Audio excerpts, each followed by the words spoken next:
ನಮಸ್ಕಾರ ಗುರು, ನೀವು ನೋಡ್ತಾ ಇದ್ದೀರಾ ಸಂತೋಷ್ ಸ್ಟೋರೀಸ್. ನಾನು ನಿಮ್ಮ ಪ್ರೀತಿಯ ಸಂತೋಷ್. ಇವತ್ತಿನ ವಿಚಾರ ಬಂದು, ಇವತ್ತು ನಡೀತಿರೋ ಭಾರತ ಮತ್ತು ನ್ಯೂಜಿಲೆಂಡ್ ಮ್ಯಾಚ್ಗೆ ಫೈನಲ್ ಮ್ಯಾಚಲ್ಲಿ ಪಿಚ್ಚಲ್ಲಿ ಬದಲಾವಣೆ ಆಗಿದೆ ಅಂತ ಹೇಳಬೇಕು. ಇಲ್ಲಿ ಟಾಸಲ್ಲಿ ವೆರಿ ಇಂಪಾರ್ಟೆಂಟ್ ಆಗುತ್ತೆ ಅಂತ ಹೇಳಬೇಕು. ಹಾಗಾದರೆ ಪಿಚ್ಚಲ್ಲಿ ಯಾವ ರೀತಿ ಬದಲಾವಣೆ ಆಗುತ್ತೆ, ಟಾಸ್ ಗೆದ್ದ ಟೀಮ್ ಯಾವ್ದು ಮಾಡಬೇಕು, ಟಾಸ್ ಗೆದ್ದರೆ ಬೌಲಿಂಗ್ ಆಯ್ಕೆ ಮಾಡ್ಕೋತಾರೆ ಅಥವಾ ಬ್ಯಾಟಿಂಗ್ ಆಯ್ಕೆ ಮಾಡ್ಕೋತಾರೆ, ಸುದ್ದಿಯ ಸಂಪೂರ್ಣ ಮಾಹಿತಿ ಕೊಡ್ತೀನಿ. ಅದಕ್ಕಿಂತ ಮುಂಚೆ ನೀವು ನಮ್ಮ ಚಾನಲ್ಗೆ ಸಬ್ಸ್ಕ್ರೈಬ್ ಆಗಿಲ್ಲ ಅಂದರೆ ಕೂಡಲೇ ಕೆಳಗಡೆ ಕಾಣೋ ಸಬ್ಸ್ಕ್ರೈಬ್ ಬಟನ್ ಮೇಲೆ ಕ್ಲಿಕ್ ಮಾಡಿ ಸಬ್ಸ್ಕ್ರೈಬ್ ಆಗಿ, ಹಾಗೆ ಪಕ್ಕದ ಬೆಲ್ಲೈಕ ಪ್ರೆಸ್ ಮಾಡಿ ಆಲ್ ಅಂತ ಸೆಲೆಕ್ಟ್ ಮಾಡಿ. ಯಾಕಂದ್ರೆ ನಾನು ಮಾಡೋ ಪ್ರತಿಯೊಂದು ವಿಡಿಯೋ ಎಲ್ಲರಿಗಿಂತ ಮುಂಚೆ ನೀವು ನೋಡ್ಬೋದು. ಸಬ್ಸ್ಕ್ರೈಬ್ ಆದ್ರ ಹಾಗಾದರೆ ಬನ್ನಿ ತಡ ಮಾಡೋದಕ್ಕೆ ವಿಡಿಯೋನ ಶುರು ಮಾಡೋಣ.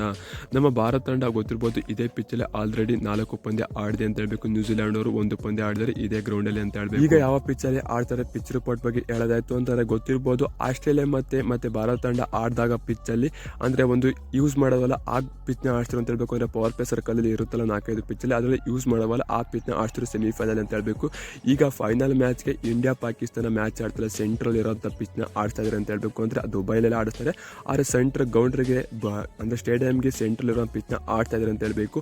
ಇಲ್ಲಿ ಕೂಡ ಸ್ಕೋರ್ 300 ಮೇಲೆ ಹೊಡಿಬೋದು, ಆದರೆ ಪಾಕಿಸ್ತಾನದ ಎಡ್ವರ್ಡ್ ಕಾರ್ಡ್ದಿಂದಾಗಿ ಅವರು ಹೊಡಿಲ್ಲ ಅಂತ ಹೇಳಬೇಕು. ಇಲ್ಲಿ ಟಾಸ್ ಗೆದ್ದರು ಯಾವುದೇ ಕಾರಣಕ್ಕೂ ಅಂದ್ಕೊಳ್ಳಿ ಬ್ಯಾಟಿಂಗ್ ಆಯ್ಕೆ ಮಾಡ್ಕೊಳ್ಳೋದಿಲ್ಲ, ಬೌಲಿಂಗ್ ಆಯ್ಕೆ ಮಾಡ್ತಾರೆ ಅಂತ ಹೇಳಬೇಕು. ಇಲ್ಲಿ ಯಾಕಂತಂದರೆ ಚೇಸ್ ಮಾಡ್ತಂಥ ತಂಡಗಳು ಗೆದ್ದಿದೆ ಅಂತ ಹೇಳಬೇಕು. ಉದಾಹರಣೆ ಭಾರತ ಅಂತ ಹೇಳಬೇಕು. ಈಗ ಗೊತ್ತಿರ್ಬೋದು, ಪಿಚ್ ಅಂತಾರೆ ಸೆಂಟ್ರಲ್ ಇರೋಂಥ ಪಿಚ್ನ ಆಡ್ತಾರೆ ಅಂತ ಹೇಳಬೇಕು. ಸೆಮಿಫೈನಲ್ ಆಡಿದ್ದೆಲ್ಲಪ್ಪ ಅಂತ ಅಂದರೆ ಸೆಂಟ್ರಲ್ ಇರೋದನ್ನ ಯೂಸ್ ಮಾಡೋವಲ್ಲ ಆ ಪಿಚ್ಚ ಪಕ್ಕದ ಪಿಚ್ನ ಯೂಸ್ ಮಾಡಿದ್ರು. ಈಗ ಫೈನಲ್ ಮ್ಯಾಚ್ಗೆ ಸೆಂಟ್ರಲ್ ಇರೋ ಪಿಚ್ನ ಯೂಸ್ ಮಾಡ್ತಾರೆ, ಮೇನ್ ಪಿಚ್ನ ಯೂಸ್ ಮಾಡ್ತಾಯಿದ್ರೆ ಅಂತ ಅಪ್ಡೇಟ್ ಬದಿ ಅಂತ ಹೇಳಬೇಕು. ಇದ್ರ ಬಗ್ಗೆ ನಿಮ್ಮ ಅನಿಸಿಕೆ ಏನಂತ ಕಮೆಂಟ್ ಮಾಡಿ. ಸಿಗೋಣ ನೆಕ್ಸ್ಟ್ ವಿಡಿಯೋ. ತಡ ಬಾಯ್. ನಮಸ್ಕಾರ. ಜೈ ಭಾರತ. ಚಾಂಪಿಯನ್ಸ್ ಟ್ರೋಫಿ ನಮ್ಮದೇ.